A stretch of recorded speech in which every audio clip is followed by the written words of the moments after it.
So we have a terrible story here coming out of Yemen. This didn't get nearly as much coverage as it should have. In fact, it was very hard to find any U.S. sources or segments on this because, again, it's buried because it's our allies doing the crimes here. But this is, I guess, an Indian broadcaster talking about a bombing that just happened of Yemen by Saudi Arabia. Let's take a look. Our top focus at this hour. Now, more than 100 people have been killed or wounded in an airstrike on a prison in Yemen. The airstrikes were launched by Saudi-led coalition.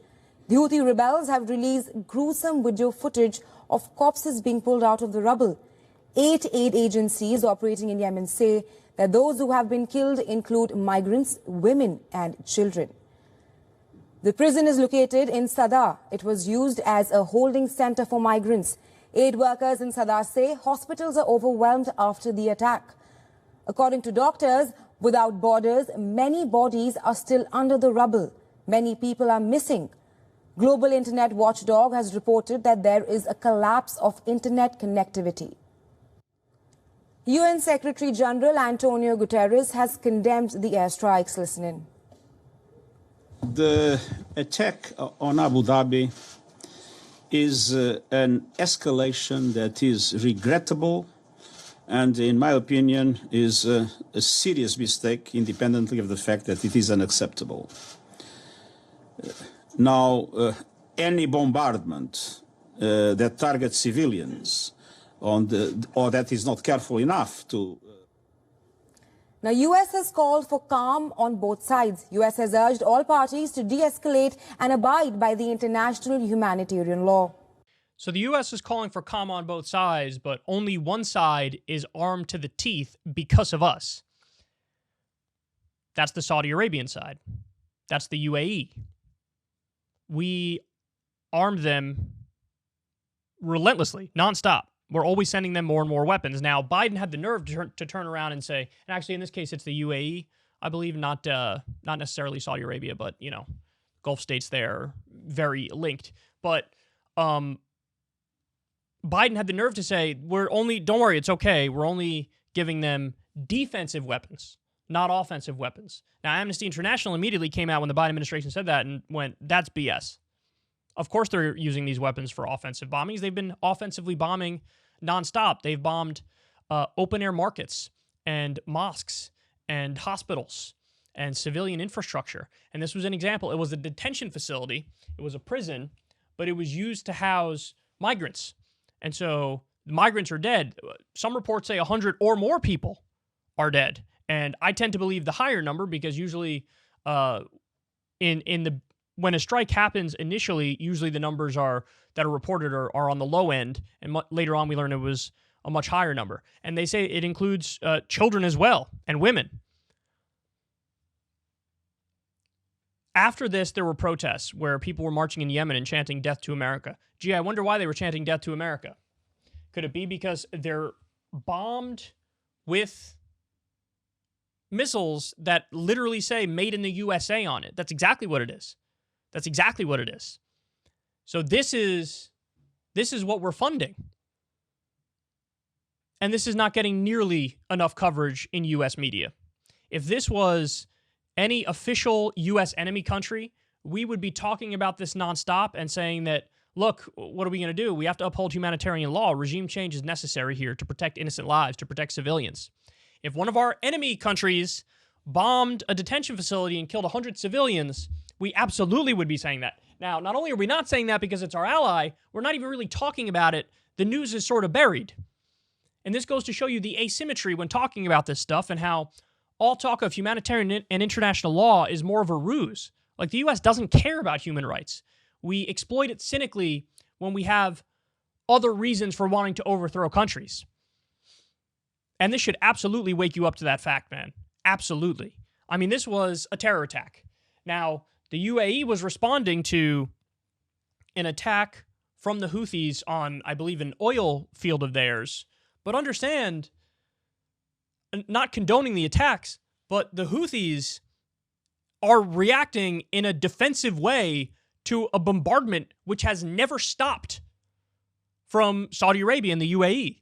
This conflict goes back years to the Sunni government in Yemen being overthrown and the Shia Houthis getting into power, and the Sunnis in the Gulf states said, we're not going to allow that. And so they've been waging endless warfare on them. Over 100,000 people are dead. Yemen is being blockaded and starved in a similar way, by the way, to how Afghanistan is being starved by U.S. sanctions right now, in an action that's arguably, or maybe not even arguably, that's worse than the war itself. That's worse than the Afghanistan war itself. I mean, there were a lot of casualties in the Afghanistan war. You're going to have even more casualties from famine because we're not allowing Afghanistan to have access to their own money because we think, oh, that would make the Taliban, that would make Biden look weak on the Taliban if he allows Afghanistan to have their own money. So they'd rather let kids starve in the process.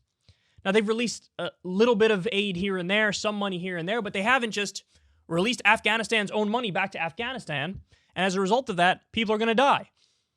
This is how we're acting. This is what we're doing. This is what we're supporting. And all they have, when asked a direct question about it, is some both sides pablum. Oh, both sides need to calm down and abide by international law.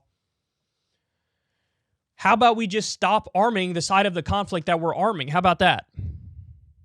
How about we actually live by the values we proclaim to have and don't arm human rights abusers like Israel, like Saudi Arabia, like the UAE? But we wouldn't do that. There's no way we would do that. And instead, we get stories like this that come out like once a month of either us or our allies killing children.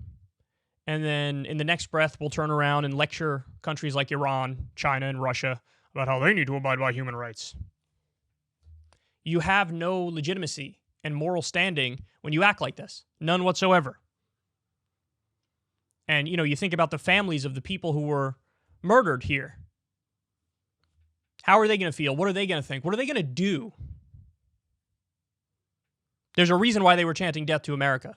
And the question, like, why do they hate us? Well, this is one of the reasons why here. That's not to say that in some instances when it comes to jihadists that it's not, you know, ideological and religious brainwashing, because that is a thing on its own as well. But oftentimes material conditions play into people being susceptible to that kind of ideological and religious brainwashing.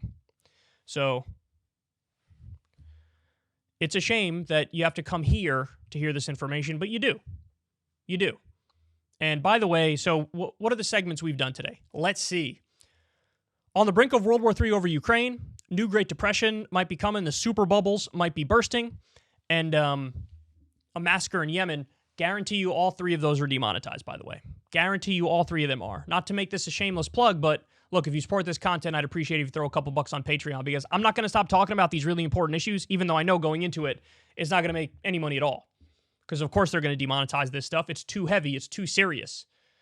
So mainstream media tries to hide this stuff and not talk about it so people aren't educated about it. And then when independent new media cover this stuff as they should, they get demonetized. So there's a natural incentive for new media people not to cover this stuff. Well, I refuse to give in to that incentive. You know, and look, you go check, you go see. How many other new media outlets are even talking about this?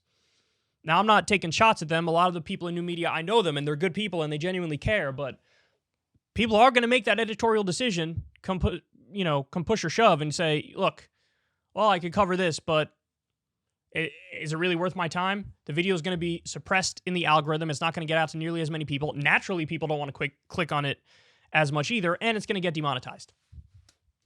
So I get it. Like, I understand where they're coming from, but I think we have an obligation to talk about this stuff. And it's unfortunate that you have to come here to get this stuff, but you do. But this is what's happening with your money in your name. This is what our allies are doing. And we try to cover it up, whitewash it, push it to the side, or act like it doesn't exist. And these people have blood on their hands. And that needs to be noted for the record. If you want to see me and Crystal Ball interview legends like Noam Chomsky, Cornel West, and more, subscribe to Crystal Kyle and Friends on Substack. $5 a month gets you the video version a day early. Remember, we take 0 ad dollars for this podcast. Or you can sign up on Substack for free and get the audio version a day later. Link in the video description box below.